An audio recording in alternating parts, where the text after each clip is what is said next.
Okay, so today we're talking about telling people no, putting up your boundaries within business. I mean, we're going to come from it in both the entrepreneurial and the corporate side. Yep. I haven't been in corporate for some time now, so I really don't even know how to reply to people anymore. It still takes me a little minute, even when I have to do it in the business. It'll take me a little minute to like put the words together. Like I would have to like sit it to the side for a minute and then be like, okay, let me come back. Like once I do my, one, two, threes, three, two, ones. And, What the heck is bothering me?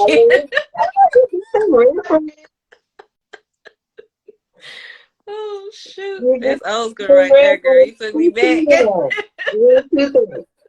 What the heck is bothering me? See, that's in there.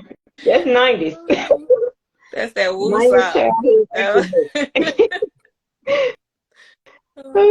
So,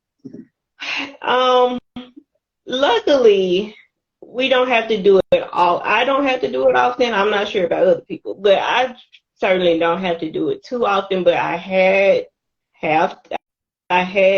to, and at one point in time, I can count. I think maybe like 5 people. I know for sure. I was like, I can't do this no more. I sent out good old email communications and let that happen. But that's within how long I've been doing this. Like it'll be 8 years this year, I think. So that's not bad. And then I know like last time we discussed how some companies, basically, especially bigger companies like Black Card, Ferrari, who else did we discuss? They have a list of things you can and cannot do when you do get their stuff. But before you even get their stuff, you go through this rigorous thing. Like they don't even give it to everybody. Like you have to meet these criteria or you don't get it. And one thing I wanted to like expand on, just talk about more is like what I see small businesses starting to do that as well, like really ciphering through their clientele and picking who they want to work with, who they don't want to work with. You know what I'm saying? And I noticed, people get mad at it, but I'm like, what's the difference between why is it acceptable for a luxury company, quote unquote, or and all these companies, not even luxury companies, that do it, but what's the difference between that company and a smaller business doing it? What do you think? Well, it's a couple things. I think bigger businesses have that longevity piece where they've established a brand, a solid enough brand to know their audience well enough and to know enough about who they're targeting to sell to. So they can put those types of things in place because they've figured out a model that works. And small businesses don't always have that kind of mapped out, especially the newer small businesses, I'll say that. When you're first starting out, you're still trying to figure out your groove, who you're selling to, who's your ideal customer. And it's all about the dollar and the revenue at that point. So you really just want to get as much volume as possible versus an established brand that's been around a while. They've already kind of honed into who is bought into their message and who's bought into their brand and what they stand for. And then they can start to, part the seas. Sometimes it works, especially like with in different sectors like beauty and financial services and even vehicles. Like everybody isn't a target customer Mercedes. You know what I'm saying? They know who they're selling to. They know what it is they're selling, and they put that in every single part of their marketing, branding, all of it. And so you don't get upset if you feel like you're isolated from buying a Mercedes because on paper for whether or not, okay, I can afford this car, whether I want a luxury vehicle, whether I'm even the type of person who wants a luxury vehicle. You know all these things, so you really don't feel slighted.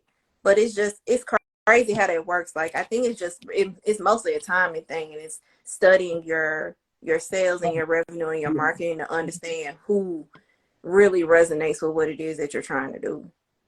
Yeah, because it's one of those things, like when you are in business for yourself and then you're starting out.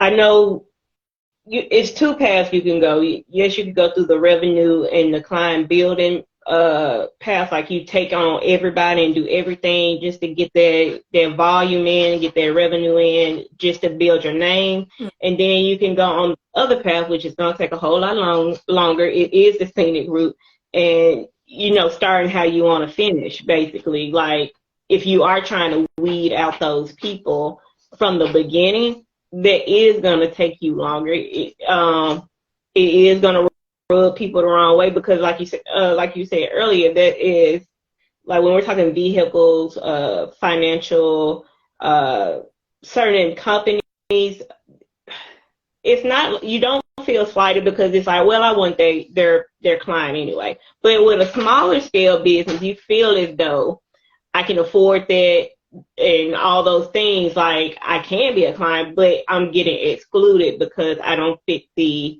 narrative or the decorum you're trying to present, or the look you're trying to present out there. It's like, being in beauty, and I know how I did it. I did the first route. Of course, you do everything, and then over time, I, narrowed down and really focused on what I really wanted to do and how, or the people I want to work with. Like, I built my client avatar after I started versus before. Because you really don't know. You do think, it's especially in service industries, that you want that everybody's your client or everybody's your customer, and that's just not true. Right. And you really don't know them, get to dealing with everybody, and you're like, okay, this ain't my clientele. You know what I mean? Like, everybody is not my clientele. Some people, I don't know. Like, and don't get me wrong, some people probably still are doing like whatever they need to do to get by, and there's nothing wrong with that. But I knew maybe after the first year or two, I started to really like pick through everything and redefine stuff and hone in on stuff, and I still do that to this day. I still tweak stuff here and there, because what you want changes. It evolves, it develops, it grows, or maybe it shrinks. Yep. So, I mean, I still do it to this day. And it's really hard for me, because I do see people getting upset and they have a lot to say about it, but it's like, I'm not all the way against it, but I'm not all the way for it either. Right. So, it is one of those. It's definitely a slippery slope, and you have to figure out how to navigate it safely in a way where you don't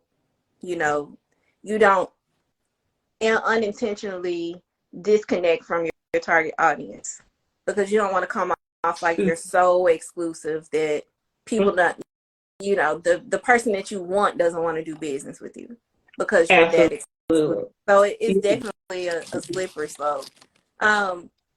What's been like, let me ask you this, what's been when you find yourself in situations where you're taking your business down a certain path, or you're going, in a certain direction, what has been a successful way for you to say, no, I don't do that type of business anymore? Or if you used to do it, how do you explain to people that you don't do it anymore? Because that's one thing I've seen small business owners kind of struggle with during transition, is when you're moving to your ideal state. There are past clients who expect you to continue to do what you did. Grandfather. So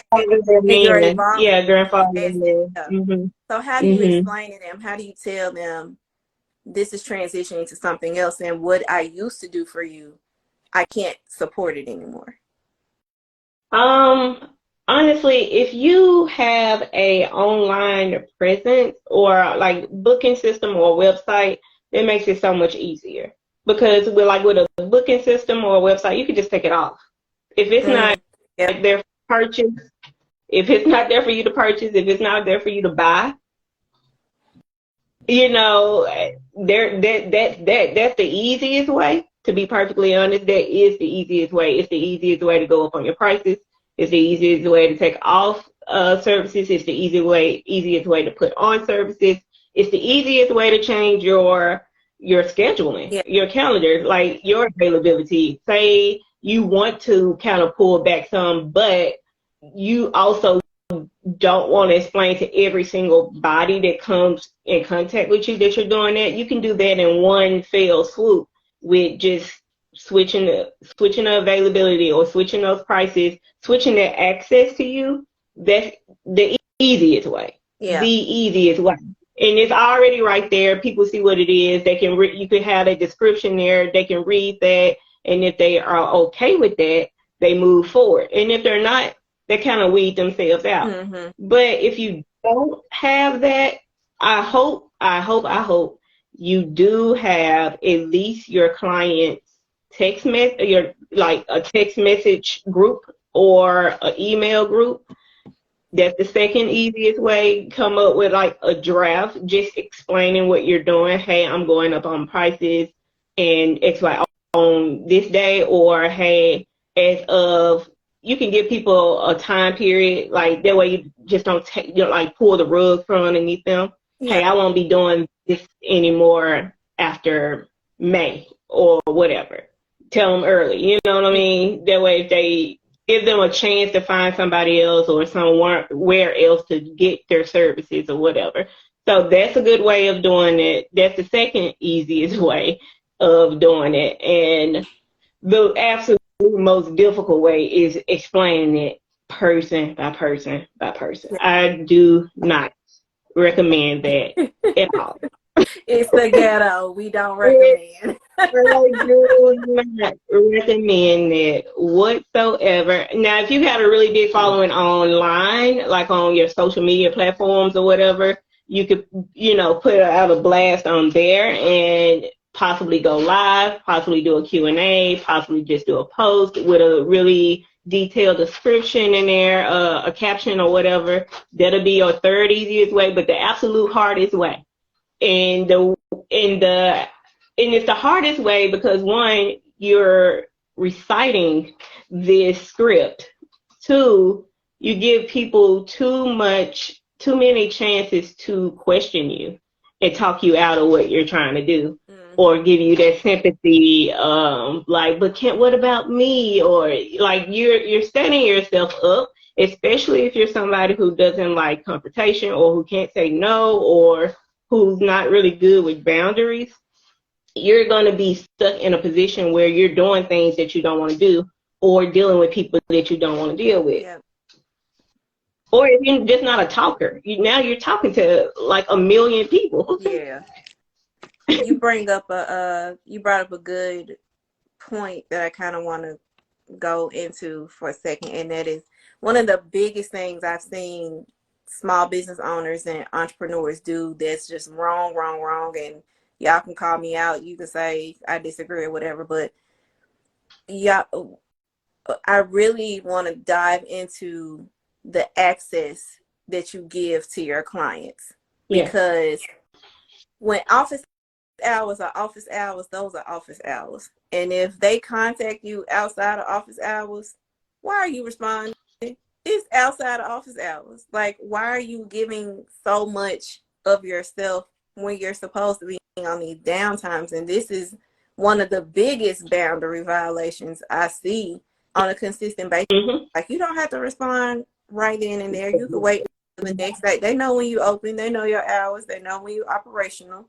They can wait. But, because of the balance of giving great service with, being a small business and going above and beyond, you kind of almost sometimes put yourself in a position to let your boundaries down and you're exposed. And then when people don't follow your policy, you don't understand why, but you Mm-hmm. You didn't set the precedent for them to follow your policy, and they have open access to you. So talk a little bit about like how you've done what you've done as an entrepreneur to set really good boundaries and to follow those so that it makes it easier for you to say no. Well, my thing is like I don't hide my policy. Policy is a policy. You know what I'm saying? You can find a policy on the booking site. You can find a policy on the website. I will tell you the policy. I will email you the policy. I will text you. But I'm not scared to tell you what my policy is. That's one thing about it. And then again, my availability is also online.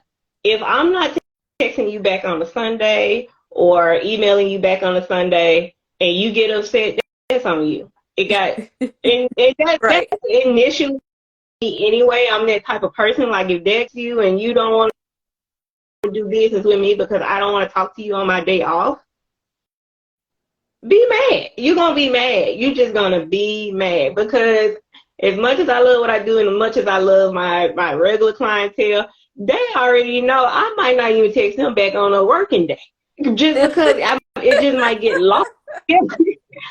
Like I'm busy, it just might get lost, and then we just text back, "Hey, don't forget about me." I'll be like, "Okay, you're right. Sorry, let me go do something else." So that has, I don't know. I really can't really speak too much on it because naturally I don't mind saying what I need to say or dealing with the issue head on. Just naturally, I don't mind it. I never have minded that. But one thing I did do for the people I have talked to is I have always said make sure they know your policy off top. Yep. Make sure they know your pricing off top. Your pricing, like it's certain things that shouldn't be a secret. You know what I mean? Yeah. Or if somebody gets there and they change their services, I'm going to say, hey, you originally had this book, but what you're asking me for is going to be an extra X amount, $100, whatever. I don't even care if it's an extra $30 or whatever. I'm going to let you know it's going to be that extra. It's just about being upfront and matter of fact with the facts. You know what I mean? So it's not necessarily like your feelings or anything. It's just, hey, I'm letting you know. And if that person decides to go ahead with it, then we shouldn't have no problems in the end. Because the biggest, it's like it feels weird, like the ending of a transaction. You know what I mean? You done did a service or you done did something, and some people really feel icky about asking for money or asking for the payment. Yep. And it's like, but why? Like you did the job, they knew how much the job was. Get your money, ask for your money. So I just make sure all those things, and again, have a online something. That does make it easier. If you're not one of those people who don't mind, like, hey, this is what it is. If you know you're one of those people who feel icky about closing the sale, who feel icky about asking for your payment, having an online system takes all that away. It really, really does. You do not have to worry about collecting that payment because the card already in there. It's going to swipe regardless. It's going to run, you know. So you just add on whatever they got to add on and it's going to run. What else, though? It's just about being as apparent and open as possible. Just being transparent. You know, everything as far as your business is concerned is very transparent. And if someone does contact me on the weekend or whatever, or I feel like they're not going to wait until I get back into the salon or on my office hours, I may shoot a text that says, hey, I'm currently off and I'll get back with you when I get back into the salon. Or if you are someone who's one of my regulars, we're more familiar, and you just shoot me a text, they know that I don't have, in their head, they're like, you don't have to respond to me anyway. Like, as soon as possible and nothing like that. Right. So they already know I might get back with them later. They're just sending me the message. But if we're really familiar, I might still, if it's quick, I may go ahead and look at it or do whatever. Or I'm just going to jot it down to be, that'll be my first priority Wednesday when I get back. But just being transparent as possible and getting as much of the things that you don't like to do off of you. So if a computer can schedule for you, let the computer schedule for you if you don't like to schedule. If a computer can run your payments and keep the cards for you, let the computer do that. You know what I mean? Like, just get as much as possible off of you while being as transparent as you can. Yeah. And just sticking to what you know you want. You know what I'm saying? Yeah. Sticking to what you, if you, yeah, go ahead. That transparency is important because I feel like, and I think every entrepreneur knows this, but I think the transparency around your pricing and what you do is like one of the biggest boundaries you can put in front of your client. Because y'all know, all of us who have ever been in any kind of business setting know, if you allow it and the customer asks and you say okay, they're gonna keep asking. They're gonna keep asking and keep pressing and keep wanting more. And I've seen like, maybe not in, I've seen it maybe in your industry, but I mean it's applicable to any industry. But I have definitely seen it for those who do some type of specialty service or something. It's like, I make cups. Oh, but can you make rugs? No, I don't make rugs. I make cups. Why are you asking me to make rugs? But if you allow them to come to you and say, well, can you make a rug? You're like, yeah, I can make a rug. And then you get mad because you around here making rugs when you're supposed to be making cups. That's nobody's fault but yours. Yeah. And that's what I was going to say. Like, that is your responsibility. It's nobody else's responsibility to make sure they're abiding by your boundaries. That's your responsibility to make sure they're abiding by your boundaries. Like, people will be like, oh, you do braids? No, I don't. Yeah. Oh, can you do braids? It ain't about what I can do. It's about what I ain't going to do. And I'm not going to do the braids. Exactly. So, yes, I can, but I ain't. Yeah. And so what are we even talking about? I'm not even going to dabble into it. Because if I just do you, somebody gonna see you gonna say something, they're gonna I'm not finna even go through all of that. Right. I remember there was a point in time somebody asked me to do a cornrow. I won't. Absolutely not. I don't this year? I don't do a cornrow. It wasn't this year, but it wasn't this year, but it was in the 2000s and it was something too late in the millennia to be asking for it. And I was like, if I do the cornrow on you, one of your little friends who want a cornrow, I'm not finna do it. I would not be the cornrolling fool. I won't do it. I don't want to do that. That's not what I want to do. That's not what I want my work to implement. I don't want that type of work out there with my name on it. There's just, and it ain't about if I can do it. Sure, I could do it. I mean, but no. I wouldn't know. I don't want that out there. I don't want that representing me. But that's what I was saying, though. It's totally your responsibility to uphold your values, your morals, your boundaries, all those things. That's you. All up to you. And if you agree to do something outside of your normal scope, charge extra, y'all. Please. Seriously, that is a specialty request that you need to charge more money for, because let me tell you something. One, you don't do it on a regular basis. Two, 9 times out of 10, it's probably going to take you more time than all of your other stuff, because you have timed every single last service that you do in your business to know how long it's going to take you to do each and everything, whether it's make a bracelet or do somebody's hair. You know how long it takes you to do. So if you do something outside of your normal scope of work, charge. It's going to take you longer. Absolutely. Don't complain about it. Don't complain about it. Right. You decided to do it. And unfortunately, for a lot of people, you can't pay me enough. You ain't got enough. For that cornrow, you ain't got enough.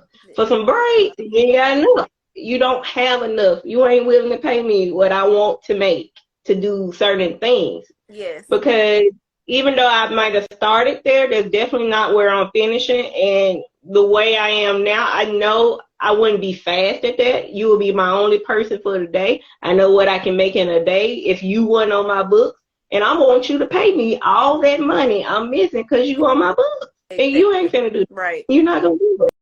And what's Yeah. crazy is on the corporate side, you don't have as much flexibility to say no, per se. Mm-hmm. Because you're a salaried employee and your job, your scope of work and your job description, yeah, it's great on paper, but we all know how that goes. You end up doing way more than what you're supposed to do. However, I have a trick for that. You don't always have to say no. But if it's something that you don't feel like you are set up to do successfully, then you say, I will consider it if, and you list what it is that you think you're going to need to be successful in this extra amount of work that they're asking you to do. Because what I have found in corporate is you don't always have the space to say no, but you do have the space to say, these are my capabilities and this is where I'm confident. And if I don't feel confident in this and I'm going to fail at it, then it's not of interest for me or for the organization for me to stick my hand in this. But if you are you have the space to ask for resources, basically, right. If you're willing to prepare me and give me the resources and the education and the training and the time to learn it, then I absolutely will take on something extra. And I've done that in the past, and what is yielded for me is I was put into a project manager role, and my very first project out the gate was a joint venture for $180 million worth of business. I didn't know what the hell I was doing. I didn't have my project management certification at that point, but I put that on my list of things of, if you want me to take on this project, these are the things that I need. And the first one is, I need for you to fund my project management certification to get me prepared to be able to manage something of this magnitude. And the company, and not only did they do it, but I got promoted at the end of it because I did such a great job. But I was honest about the resources that I need. And so when you're and you have to be honest about what it is that you need to do the job. Just like as an entrepreneur, you have to be honest with your client about what it is that you're actually going to do. Yeah. The same thing applies. You can't go out there and be like, I'm going to do X, Y, Z, and I'm going to smash and kill it and blah, blah, blah. And then next thing you know, you're drowning it. Yeah, because a lot of people I think it's like an ego trip too, because you get into certain spaces and you're like, you're not prepared for that. You don't have the resources for that. You don't have the knowledge for that. But instead of you saying that, you like, oh, I can do anything. You can put me anywhere. I'll do this. I'll do that. No. And I'll tell you one thing. I be doing like different mentorships and stuff. And one of my mentors has said, like, you think that going on these sets or going behind stage or all these stuff, and you telling the key person or the key whatever that, hey, I can do anything, you can put me anywhere, they're not finna pay you no mind. She was like, do what you're confident in doing. That way you're assigned in a place where you can excel and you can get noticed for the right reasons, not the wrong reasons. You know what I mean? So you have this ego trip like, oh, I can do it. And nobody's saying, like, you can't or you don't have the capabilities of learning, but without voicing what you need to actually learn, you're going to be noticed for all the wrong things, and you're not going to be invited back, or you might get fired, or you might get demoted, or you might be on what they call it, I forget what they call it. I know I know we had to when when I was dispatching, when you just didn't do a good job, they put you back on this like training course. It's like training wheels, basically. Somebody monitoring you. Yeah, micromanaging you. Like, and all you had to do in the beginning is just say, hey, this is not where I'm comfortable at. This is not where I'm confident at. I need XYZ, I'm missing these things, but I can do this. Just please be realistic with yourself. When you're working for a company or when you're working for by yourself, freelancing, whatever, ain't nobody asking you to do everything. And Right. you don't want to do everything anyway. I promise you do not want to do everything. And don't get wrapped up in that potential conversation that they love to have with you, because corporate, they play tricks. They'll tell you, oh, I think your skill set will be best applied here, or I think you'll be a good fit here. I don't know how many times somebody has asked me to work in finance. I've told them numerous times, hell no. Yeah. And it's not because I don't think I would do good at it. I don't want to do finance. I know finance stuff. I know accounting stuff. Hell, accounting was my minor for a little while. So I know what I need to know, but I do it on a regular basis. No, ma'am, Pam, I'm not trying to do that. And then you tell me my skill set would be best utilized in these areas where I have a knowledge gap and it's nothing that I really want to do. Like, you double whammying me at this point by asking me to do something that I don't want to do and then trying to convince me that I'd be great at it. Yeah, I think that gives them the knowledge gap gives them the excuse to underpay you. Yeah. When they do stuff like that. For sure. Yeah, that gives them the excuse to underpay you and overwork you, for sure. Yeah. So you ain't proving nothing to nobody by taking on things that you're not able to take on without requesting what you need to do the work. And if that company has good intentions for you and good intentions for themselves, they're not going to put someone on something without giving them what they need to be successful. Right. In my personal opinion, but I don't know. I don't know what corporate. It depends. It depends. Some companies run so lean, like they just need a body there to figure it out. You know what I'm saying? And it sucks if that's you, because I've been there, and it's not fun to be the body that's there to figure out the problem on top of what you already do on a regular basis. That takes a skill set like no other to be in that space and survive. And you will be stressed and you will be upset. And 9 times out of 10, you probably gonna quit. Yeah. I would be on the internet looking for me a new job, right. Like on the clock, surfing the web, because I'm gone. So, I am gone. Speaking of gone, how do you break up with clients? It's not an easy conversation, I know. Honestly, I have noticed. I think if a client has done something so astronomical, they know when it's over. Like, you just know. You know. I don't even treat you the same. Like, you know I ain't even fooling with you after this service. I just need you to get out. So, but again, there's me.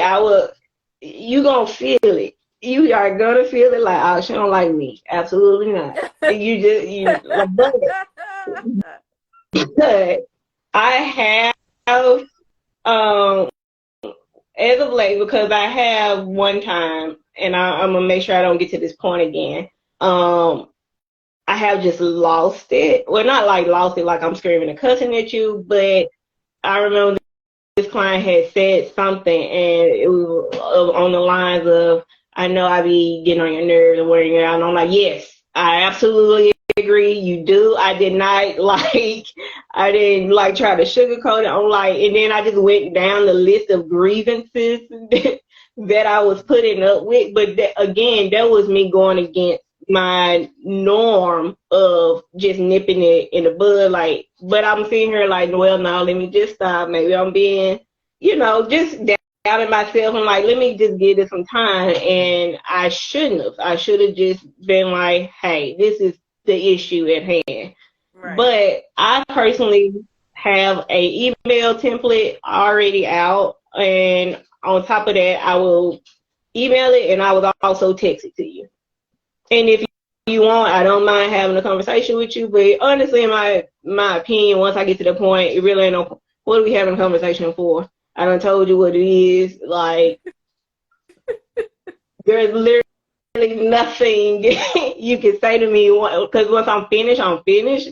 Like, I do not care what's been going on, but that's me. But again, like with the template, it's just I make sure I put in like the time, the date, when everything happened, what the actual thing that happened in detail. I make sure I list that out in detail. You're not foggy on what it is I have an issue with.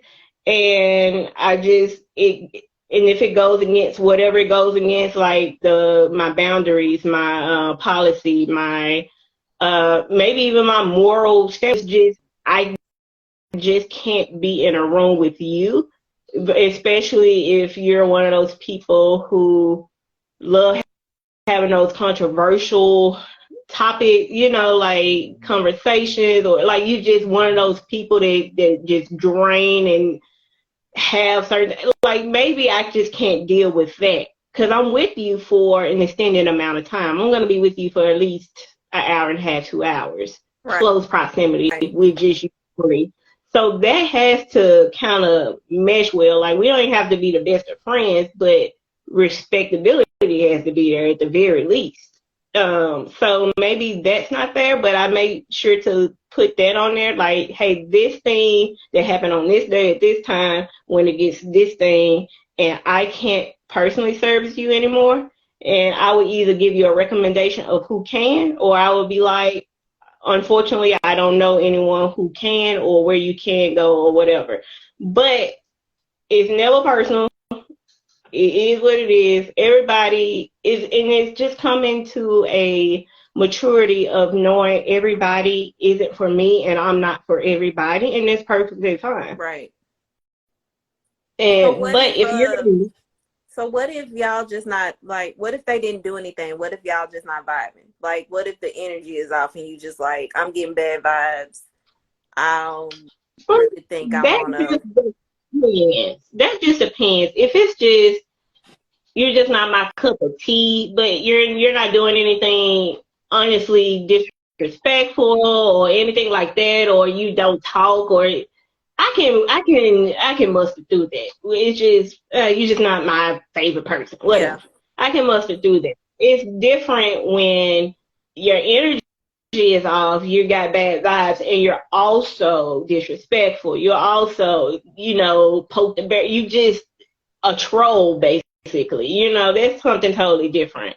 Like, I can't, because I'm not going to be able to deal with that. Because not only am I already feeling away with you, now you're exercising on top of that. You exercising my annoyance on top of that. And I ain't going to be able to keep that in too much longer. So sooner or later, I'm going to end up offending you anyway, where you ain't going to want to come back. So I'm going to just go ahead and let you know earlier on that, hey, we ain't going to vibe. Because I had someone like that, but it wasn't even that. It wasn't even a problem until, like, after every service, it was a complaint.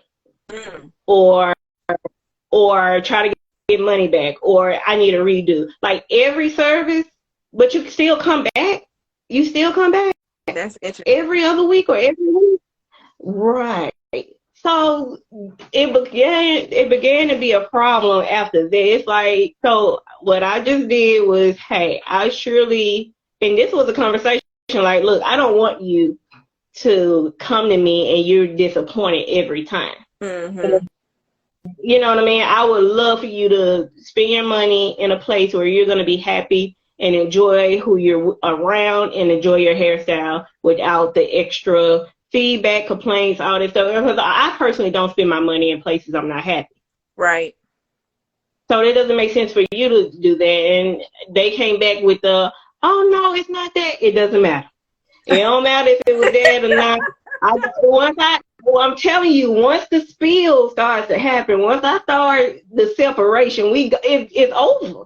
I don't care what you're talking about. I don't care about no apology. I don't care. I don't care if it was a misunderstanding. It doesn't matter. We gonna agree to disagree, and you're gonna go about your ways. But and, I mean, because I was like, there's just no way that you're constantly coming to me, and it would give me anxiety. Like if her appointment was on Saturday, I would have anxiety the whole week, just dreading the day she's gonna come in, and that is no way to live, And I dealt with that for a while, and so much so. But after the constant complaining, that was the nail in the coffin. I'm like, okay, so, and I dealt with it so long because, like I said, you're gonna feel it. You're gonna feel when it's a problem. When I'm starting to like fall back and just recede, and I think they felt that every time, and so they would act right or decent for a while. After that, get your guards back down, and then start it back up again. I ain't got time for that. I don't have time. That's toxic. Who has the time? I don't Nobody. And the crazy part is, it's similar on for me in corporate. So I've had some tenures here and there, and I did have one job where I felt the same way you did. Like, I dreaded walking in the door of this particular job. It had gotten so bad that like you said, that anxiety and that frustration builds. So, like, people would not understand. Like, before I would walk in the door and clock in, I would sit in my car for like 5 or 10 minutes and just cry because I did not. Yeah, you gotta get yourself together. Yes. I didn't want to go there. I didn't want to work there. I didn't like it. I didn't like the people were cool, but the atmosphere was so toxic. And I was going through stuff personally on top of it, but it was just a whole emotional roller coaster. And I did not ever get up the courage to separate myself from this company. The company went through a round of layoffs and I got laid off. But I tell you, it was one of the it was the biggest blessing of my life, because in that moment, after I got laid off, initially when you get laid off, you feel a certain kind of way, right? You feel like, dang, I'm a bad employee. These people don't value me. They don't care about me. They laid me off. What am I going to do for work? All this other kind of stuff. And then once you get through it and you kind of look back on it, you're like, why didn't I value my thoughts, my opinions, my space in this company enough to understand that this was not the right space for me, and I should have been okay with, moving on. But you get so wrapped up in I need my job, I need to make money, I need all of that kind of stuff, that you just kind of like go with it or whatever. So they had to lay me off. Yeah, they had to lay me off. But I learned the art of finding and navigating ways to be comfortable wherever you work. And when I did get to those spaces where I'm like, okay, this work area is toxic, or this manager is toxic, or whatever, and there's no fix, I would have a candid conversation and be like, I can't do this. Like, it's time for me. Yeah, and that's how I feel. Like, if there's a solution available, then I'm all for exploring the solution. Like, that's fine. But I don't worry about if there's not a solution. I can't be worried about that. I can't be stressed about that, and I'm just gonna remove myself. It's quite cool. Like, I'm a very it is what it is type person. I really am, and I've been like that for I don't even know how long, but years. But if there's a solution, I'm always looking for the solution. Like, to me, there's no point of harping over the things that's going wrong or bad and all that type of stuff. What we've got to do, right? How can we fix it? What's the solution? What's the next step? And if those things aren't available, or they're not going to be afforded to me, like, even if there is a solution and no matter what I do, you're not going to afford that solution to me or whatever, and we're not going to move on, we're going to stay here, you're going to stay there by yourself. Right. I got to go. Like, I just can't be here. My sanity means so much more. And the older I get, it's like the number one priority, honestly. Like, and it's extending. It's more so, it's like in all areas of life. It's not just like, clocking into work. Because, I mean, that's the whole reason I went back to school, because I was like, got to a point in my job where I hated putting on a uniform. Mm-hmm. I just put the uniform made me itch. I was like, I can't do this. I gotta figure it out. What's the next step? I gotta start removing myself from the situation. Yeah. Because there wasn't a solution there. And even if it wasn't the atmosphere to afford you the solution. Right. So I'm gone anyway. This is no longer for me. It doesn't serve me anymore. Yeah. And that's the crazy part, because I think, if y'all don't know, Tequila and I are both Aries, and we have a lot of commonalities. And one thing that I can say about the both of us is we gonna exhaust any kind of situation, relationship, whatever it is. We're gonna exhaust every single possibility before we give up on it. Yeah. Every single, that's true. Every single even try the solution that we can think of, we gonna try it. We try it, and we're gonna try it again, and we'll try it again. As long as we got the energy and the will to try it, we will try it. But the day that will runs out, it's gone.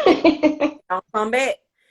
So, and I'm gone too. The day is gone, I'm gone too. It is. Everything's gone. And what's crazy is applying that in corporate is so crazy, because there is this mindset and this culture that you have to endure regardless. Like, it's your job, you got to show up. It's your job, you got to be happy. You got to be. No, the fuck you don't.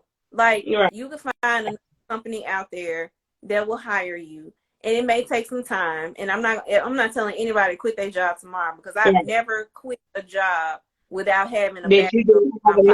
Yes. Right.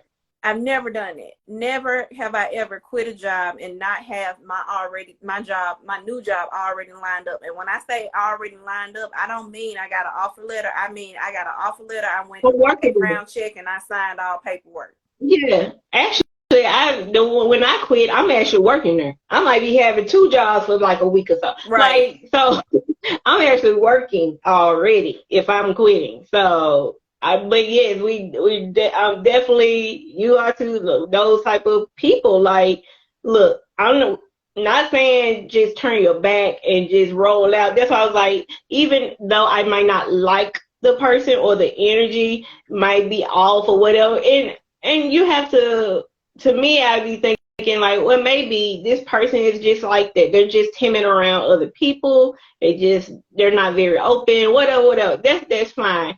It only becomes an issue if I can't find a way to navigate the situation. Like you said, like, if there's no navigation there, like, I can do a difficult person's hair if I can navigate those waters. Right. But if you're going to be intentionally rocky or intentionally stormy for no reason, I'm abandoning this ship. You can't come back. I'm sorry. No. We're not going to do that. Right. We can sit in silence and I can do your hair. That's cool. But what we're not going to do is, you're not going to complain every time I do something to you. You're not going to have this horrible attitude or demeanor about yourself and think I'm going to talk to you or entertain you. I'm not. I'm going to totally ignore you, because, I mean, nothing to me to ignore you. But just being quiet or difficult, or maybe we just don't kind of mesh, that's fine. But those people kind of weed themselves out anyway, because like I said, I'm spending time with you. Do you really want somebody in your head or in your space who energy is off from yours? Like, this part of you is very sacred. I don't care what, you can believe what you want to believe. That's neither here nor there. You don't even got to believe. But that energy that comes out of here, your crown and people touching your head, and energy transference is absolutely weird. And when that's real, when that's off, they ain't gonna want to come back anyway, because it's just off. Yep. And I'm so glad you said that, because I was gonna say, we don't want to pick on like the entrepreneurs and stuff, because it goes both ways. It's consumers too, right? You can break up with people who do your services and you don't owe them an explanation why or a reason or anything like that. Like, I am very, very particular about who does my locks.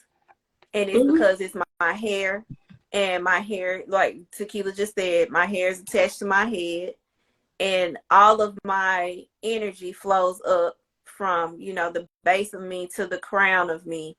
And so I know my specific energy flow. I'm thinking all the time. That's where my energy is heavily, consolidated up here. Yeah. So, and when, that's not to take away from anybody else, but I know me, like, I've done my chakra test and everything else, and my strongest chakra is my third eye and my crown, because I use my mind so much on a daily basis, whether it's in my jobs, whether it's with my kids. I'm always thinking through something. So I have really gone extra to put protective measures around who's touching me, who's messing with my hair, who do I listen to when I'm thinking through things, like stuff like that. I'm very intentional about it, because that chakra is very sensitive for me. Yeah. So when I had a person do my locks and I didn't like it, I didn't go back. Yeah. And and that's what I don't have to deal with those people. But I don't really have to deal with that part, because they're just going to kind of leave, and we don't mesh. And I don't have to necessarily do anything to them, and they don't have to do anything to me. It's just something about our energies that they're just off, and it collides instead of actually meshing together. Does that happen often? No, not really. It really doesn't, but it does. You can just definitely feel it, and I know that person may not come back. And I could be the nicest to them. I could have been very responsive. They could love everything about the experience in their hair, but it's just something about us. We just don't, and that's perfectly fine. Right. That's perfectly fine. It's the other ones where not only is our energy off, the attitude's bad, there's always something. The requests are getting more and more ridiculous, or it's a list. It's a plethora of things to get me to a point where I'm like, yeah, no, I can't do it no more. And in mine, like in my example with my locks, it only took like 1 or 2 times for me to be like, no, this ain't gonna work. And I'm one of those. Unfortunately, I'm not like, how you have those really direct people who are like, well, I didn't enjoy your service, I'm not coming back. I'm not one of those people. I am the silent quitter. I am I'll duck out the back quickly and you won't even know that I left. I'm a different person. That is my favorite thing. Now, I am very upfront with, if I got to break up with you, here's why. But if I don't necessarily have to be that upfront and I can just disappear, you will never hear from me again. You won't hear or speak, or you just won't hear from me no more. I would dissipate into thin air. Like, I have to have a connection with you to give you a reason as to why. Like, you have to be my friend or something like friend, spouse. Like, you have to family for me to be like, look, I ain't finna fool with you no more because of XYZ. Or I'm gonna give some time to myself because of XYZ. I have to love you for that. If I have no connection to you, baby, I never existed to you. Forget you ever seen, heard, or knew me at all. How about that? Like, and that's perfectly fine, because that's what I'm gonna do to you. Like, I don't even think about it no more. Walk past you on the street and act like you ain't there. I have forgotten people existed. Do you hear me? Literally forgot. Like, when somebody brought it up, I'm like, well, who is you talking about? Like, took me days to come back to my recollection. I will forget. What are you talking about? I don't know you. I will forget you. So I would need you to do the same for me. Just don't forget, because I'm going to just disappear. Especially if I don't have connection to you like that. Like, I got to be connected to you. I got to like you. I got to love you. actually. Because even if I still be like, well, it's been nice, and disappear. Like, so, being real. All right, coming up on time. So just to circle back. So a couple tips that we said about kind of breaking up with your clients or dealing with client breakup. One is the transparency. Just be open at all times. Two, keep your boundaries. Make sure you're talking about your policies, what you do, what you don't do. If you decide to go outside of what it is that you do, then be prepared to deal with the consequences of that, and also reward yourself with additional pricing if it's needed. Just make sure you're always being open and honest with clients. Take some time to think through what it is that you want to say, give the reasons, the date of the occurrence, the exact specifications in your email or your text message or whatever it is. This is the reason why I'm discontinuing our working relationship, blah, blah, blah, blah. And just make sure it's clear and they understand. On the corporate side, come to the table with ready to negotiate what you need in order to be able to be successful in what it is that you do. You may not have the space to say no, but you have the space to say yes, but, or yes, and list out what it is that you need: resources, training, additional support, management, engagement, whatever it is. Be transparent about that. And if people can't meet that, then there's a conversation where you need to have an additional step to say, well, I don't think this is the right opportunity for me, and you deal with it from there. I'm missing things. Yeah, and also delegate out what you can't do. That helps you with your communication as well, and your transparency and your separation from people if you need to. So get a computer or AI system, or get a booking system, get a some type of service system. If you're not good with communication, find an email or collect text messages. Find you that type of platform where you can write out what you need to say to communicate that way, especially if you don't want to communicate face-to-face or one-on-one or verbally. Right. You can always get email or text or a booking system or a website. Makes it 1,000 times easier. It just does. And it just does. The last point I'll add, and then I'll let Tequila close us out. Y'all don't take it personal and don't make it personal. Like when you're going through the breakups, it's business, so treat it as such. It's not about their feelings. It's not about your feelings. Even if the energy is off, there's a professional way to just say, hey, I just think this isn't going to work out, and you just move forward. But don't make it personal and don't take it personally if you're broken up with. Move forward. And don't take so long too, to where you're at your wit's end and you just, melt down. No, it ain't. It's never worth it. But so we'll be back next Sunday. We'll let y'all know the topic, because I don't even think we discussed the topic yet or anything like that. I think so. At all. So, but thank you guys for joining us, and we'll be back next Sunday at 1 p.m. and we will 1 p.m.